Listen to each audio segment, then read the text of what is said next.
साल था 1555 जब पुर्तगाली सेना कालीकट, बीजापुर, दमन, मुंबई जीतते हुए गोवा को अपना हेडक्वार्टर बना चुकी थी। टक्कर में कोई ना पाकर उन्होंने पुराने कपिलेश्वर मंदिर को ध्वस्त कर उस पर चर्च स्थापित कर डाली। मंगलौर का व्यावसायिक बंदरगाह अब उनका अगला निशाना था।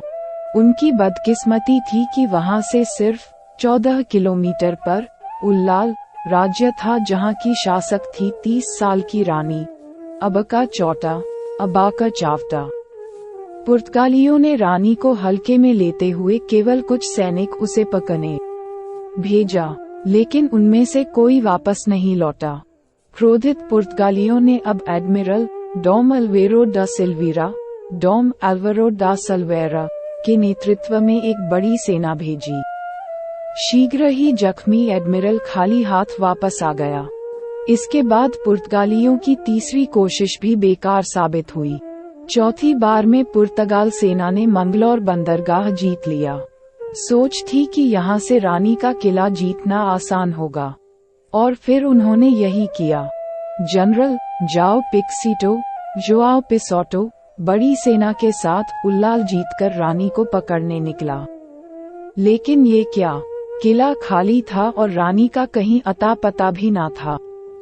पुर्तगाली सेना हर्षोल्लास से बिना लड़े किला फतह समझ बैठी। वे जश्न में डूबे थे कि रानी अबका अपने चुनिंदा 200 जवान के साथ उन पर भूखे शेरों की भांति टूट पड़ी।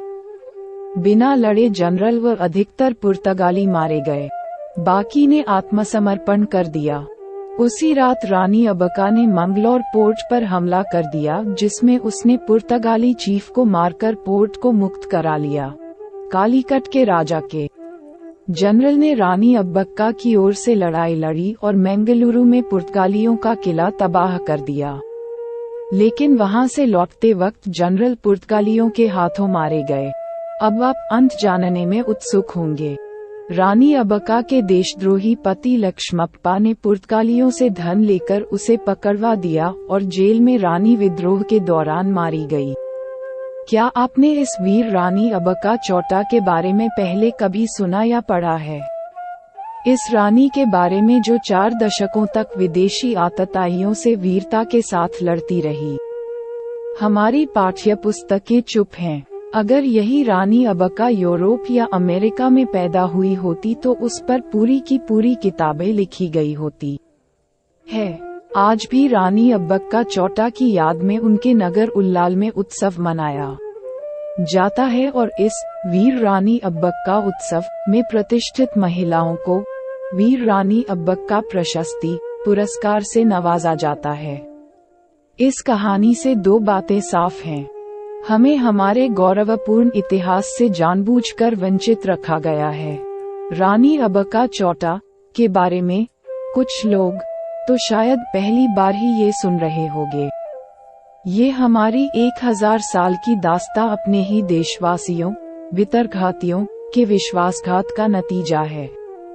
दुर्भाग्य से यह आज भी यथावत है। साभार।